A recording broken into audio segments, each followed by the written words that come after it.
কাছাৰৰ বৰখলা সমষ্টিত নিৰ্মীয়মান এটা পথে জলাকলা খুৱাইছে বৰখলা আৰু কাটিগৰাবাসীক। এবছৰ পূৰ্বে পথছোৱা নিৰ্মাণৰ কাম আৰম্ভ কৰা হৈছিল যদিও ঠিকাদাৰৰ চূড়ান্ত হেমাহিৰ বাবে বিধ্বস্ত ৰূপ লৈছে পথটোৱে। আপোনালোকক ইয়া দৃশ্য দেখুৱাইছো। পথাৰ সদৃশ এটা ৰাস্তা প্ৰকাণ্ড গাঁত দেখিবলৈ পোৱা গৈছে। পুখুৰী সদৃশ গাঁতৰ বাবে প্ৰতিদিনে দুৰ্ঘটনা সংঘটিত হৈ অহাৰ অভিযোগ উত্থাপন কৰিছে স্থানীয় ৰাইজে। বৰখলাৰ 4 লেন 0 পইণ্টৰ পৰা কালাইনলৈ নিৰ্মাণ কৰা শিলচৰ জয়ন্ত পথছোৱাৰ বাবে জমৰ যাতনা ভুগিবলগীয়া হৈছে স্থানীয় ৰাইজে। পথছোৱা নিৰ্মাণৰ নামত পথৰ কাষতে থকা বৈদ্যুতিক খুঁটা আৰু পানী যোগান আঁচনিৰ পাইপসমূহ উঠাই দিয়াৰ ফলত অঞ্চলবাসী এতিয়া সমস্যাৰ সন্মুখীন হৈছে।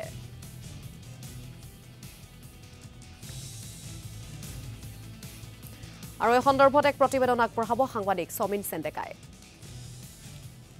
অসম মালৰ অধীনত নিৰ্মীয়মান এটি পথে জলাকলা খুৱাইছে বৰখলা আৰু কাটিগৰাবাসীক।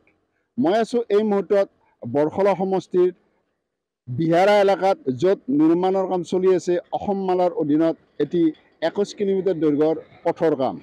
বৰখলা মহাচৰাক 0 পইণ্টৰ পৰা কালাইনলৈ প্ৰায় 21 কিলোমিটাৰ দৈৰ্ঘ্যৰ এই পথটো নিৰ্মাণ কৰি আছে অসম মালৰ অধীনত। কিন্তু পথটো মেৰামতি কৰাৰ সময়ত দেখা গৈছে যে ইয়াত প্ৰকাণ্ড পুখুৰী সদৃশ গাঁতৰ সৃষ্টি হৈছে, যাৰ ফলত ইয়াত প্ৰতিদিনে দুৰ্ঘটনাৰ কবলত পৰে বহুতো যান বাহন।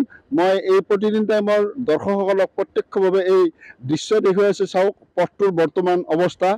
গতিকে ইয়াত দেখা গৈছে এয়া পুখুৰী নে পথাৰ নে খেতি পথাৰ নে এইটো গড়কাপ্তানি পথ, এয়া ধৰাই মুস্কিল, কাৰণ ইয়াত সম্পূৰ্ণ ইয়াত পুখুৰীত পৰিণত হৈছে এই পথছোৱা। এই মুহূৰ্তত আছে আমাৰ লগত স্থানীয় কিছু লোক আছে। আমি তেখেতসকলৰ পৰা জানিব বিচাৰিম যে দাদা, আপোনালোকৰ এই পথটো নিৰ্মাণৰ পিছত বৰ্তমান আপোনালোকৰ সুবিধা হৈছে নে অসুবিধা হৈছে? ইমান দিন হৈ গ'ল আপোনাৰ আসাম মালাৰ প্ৰকল্পৰ যি কামটো আৰম্ভ হৈছে ইয়াৰ পৰা মই পাব্লিকৰ ইমান প্ৰব্লেম হৈছে। আজিকালি ল'ৰা ছোৱালী স্কুলবিলাক ষ্টুডেণ্ট আছে। আজিকালি আপুনি মৰ্ণিঙৰ আগত 9টা বজাত ইমান ডাঙৰ গাড়ী ইয়াত ফাঁচিছে, ইমান অভাৰলোড গাড়ী চলি আছে ইয়াৰ পৰা। আপুনি চাব এই লোডগুলা আপুনি আজিকালি মই বাইকৰ পৰা ইয়াৰ জালতলৰ পৰা আহিছোঁ, ইমান আমাৰ ধলচৰা কি নীলচৰাৰ টোটেল 21 কিলোমিটাৰ ৰাস্তাটো বেয়া হৈছে। মই চৰকাৰৰ দৃষ্টি আকৰ্ষণ কৰিছোঁ, MLA MP এবং আসাম চৰকাৰ চেণ্ট্ৰেল গভৰ্ণমেণ্টৰ এইটো সোনকালে এইটো কামটো কৰিব লাগে। মই এটা আপোনাক ৰিকুৱেষ্ট কৰিছোঁ, আপুনি দৃষ্টি আকৰ্ষণ কৰক। এইটো আপোনাৰ চিফ মিনিষ্টাৰ মই আপোনাক অনুৰোধ কৰিছোঁ। আজিকালি ইমান দিন হৈ গ'ল, কণ্ট্ৰেক্টৰ কোনে আছে মই নাজানো, কিবিলাক কাম হৈ আছে আপুনি চাব। ইয়াৰ 21 কিলোমিটাৰ ৰাস্তাটো কেনেকুৱা কামটো হ'ল মই আপুনি দৃষ্টি আকৰ্ষণ কৰিছোঁ। ইমান পাব্লিক চাফাৰ কৰি আছে। এতিয়া চাই লওক, আপুনি ল'ৰা ছোৱালী স্কুলৰ পৰা এতিয়া আহিছে, আপুনি চাই লওক কেনেকৈ যাব এইটো।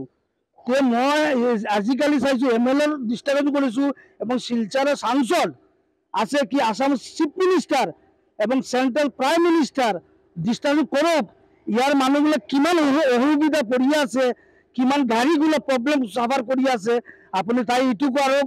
আপুনি জাতীয় ৰাইজক ইমান চাফাৰ কৰিছে, তাই আপোনাৰ চৰকাৰ দৃষ্টি আকৰ্ষণ কৰিছোঁ, আপুনি সোনকালে এইটো ৰাস্তাটো ভাল কৰিবৰ কাৰণে আপোনাৰ বিশেষ অনুৰোধ মই জনাইছোঁ।